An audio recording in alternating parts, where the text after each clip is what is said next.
Hello and welcome back for another Tunisian crochet tutorial. So this is a continuation of the Daniel Diamond blanket pattern. As you can see, I'm not making the full size to demonstrate the techniques and stitches and the color changes. I'm making a miniature version, and if you're interested in this particular size, which would be really nice for a newborn, then I will post the pattern on my blog once I finish with the videos. So in my previous videos I explained how to work the first and second column. So now I'm going to run through what you do on the third column.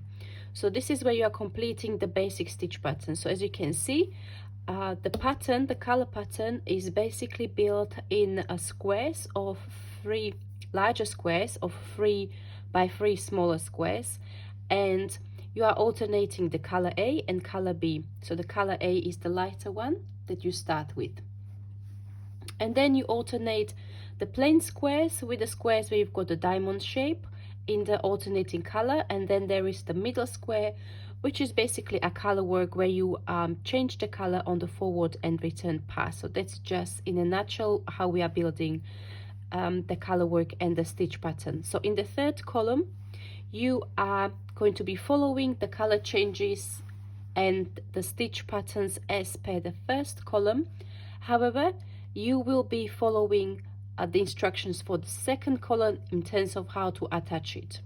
So if you remember, when we started building the second column, we first attached the yarn onto the corner chain, and we went through the back loop and the one that is behind it, and we chained the number as per the size of the square. So for this miniature version it's 9 stitches. For the main pattern blanket, you will follow the number of stitches or the number of chains that is on the block, or if you purchase the printable PDF version, on the PDF. And then you follow the same color pattern as per the first column. So we've got the first square is in color A, then you've got a square of color B with the diamond in color A, the next one is color A, and then we switch up the color. So this is the basic, this 9 squares here is the basic pattern. And then for the next section we are changing the colors into reverse. So the squares that are worked plain are in color B, and then you've got the squares with the diamond stitch pattern, which are the background will be in A and the diamond will be in color B. So that's what we are going to work in the next 3 squares. So you've got the plain square in B, then background in A and the diamond in B. Then the next one is the plain square in B, and then for the final section we are repeating the first color pattern. So you've got a plain square in A, then you have background in B with the diamond in A, and then the last square on the top is in A, and this is where we bind off in A, attaching the last stitch, work the last stitch or the last bind off a stitch through the first stitch on the column on the left. So this will be the third column. Welcome back for the Daniel Diamond blanket. So I've just finished the 4th column on my mini sample, and I'm going to talk you through of what we are doing on the 4th column. So as I mentioned previously, we are basically working the stitch pattern in the 3 by 3 square pattern. So each 3 by 3 squares creates the basic color pattern for the blanket.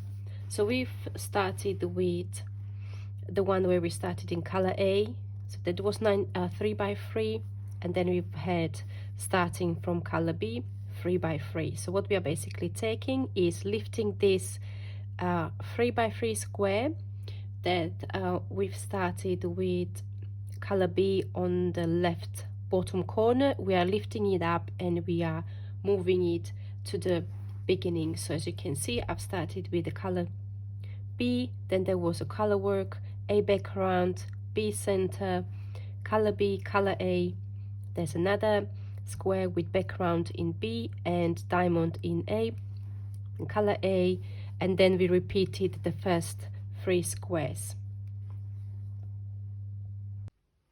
So for the 5th column we will be repeating the middle column, which is similar to the column number 2.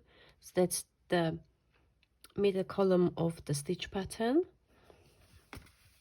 and the color pattern. However, it will be shifted by one of the 3x3 squares.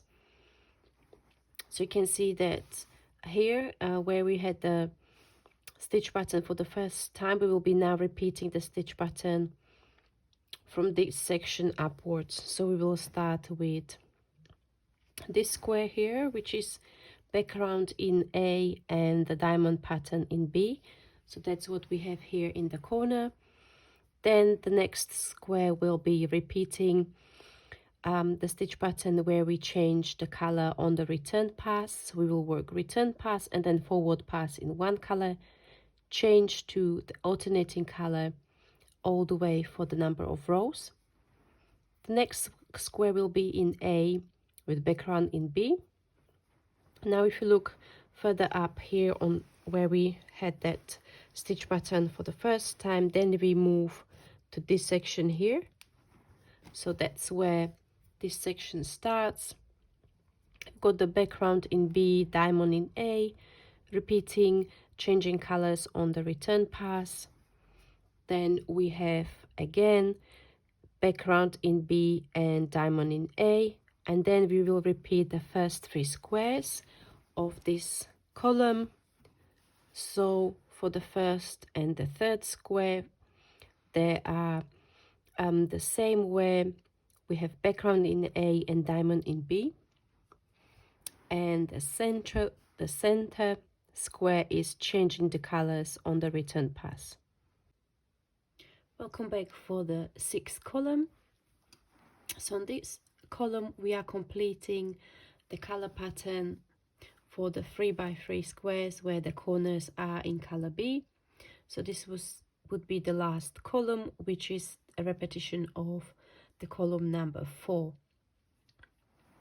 As you can see, I'm still working on this one. I ran out of the color B, so I need to get some more before I can complete this project, but I can also walk you through the rest of your blanket if you are working on the Daniel Diamond blanket. So after you complete this section, these 6 columns, after that the next 3 columns will be a repetition of columns 2 and 3. So you will then on the 7th column you will repeat the column number 3, then the column number 2 and column number 3, and there you will have the blanket consisting of 9 by 9 squares. After this you would weave in all your ends, block your project to the desired measurements, and then you can start using your project or gift it to someone. So I'm going to show you now how I will be dealing with the ends on this mini version of the Daniel Diamond blanket. So here I started the first columns with cutting the yarn after each square, and as you can see you've got lots of ends to weave in, which I don't really mind, but there is another option, and the option is to carry your color along the edge as you moving up the column and attaching it to the column on the left. You will be carrying the colors on the side. So what I did here, because this are slightly different measurements and stitch and row counts, I was able to carry, for example in this section, the color A from the plain square to the diamond back to the plain square. So if you choose to do that, that is possible. However, bear in mind that if you are working the full size, this distance that you cross over between the diamond shape and the beginning of the next square in that particular color will be slightly longer. And then here I carried the color up on along the side. I carried up the color B, and approximately halfway through the square I wrapped the yarn with the active active color, the color that I was working with, around the passive color, the color that I was carrying up. If you prefer, you can wrap the yarn multiple times to shorten the loose ends, especially if this is a blanket that is for a child. It's worth to have the floats as short as possible if you decide to do that, to carry them up. Here as well, I was carrying color A on a square that was worked entirely in color B, and I only wrapped it once here, and again I didn't carry over to the diamond shape. So there's another option that you can do if you prefer not to have too many loose ends, and then weave them in. Thank you very much for watching. I hope you enjoyed this video tutorial for the blanket pattern. Please let me know in the comment section below what colors are you using, or what colors are you planning to use to make this project.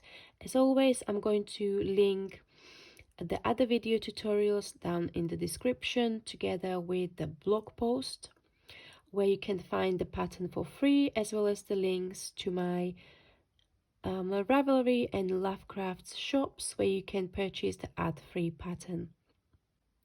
Once again, thank you very much for watching. Don't forget to subscribe and share this video tutorial with your friends, and I'll see you next time. Bye.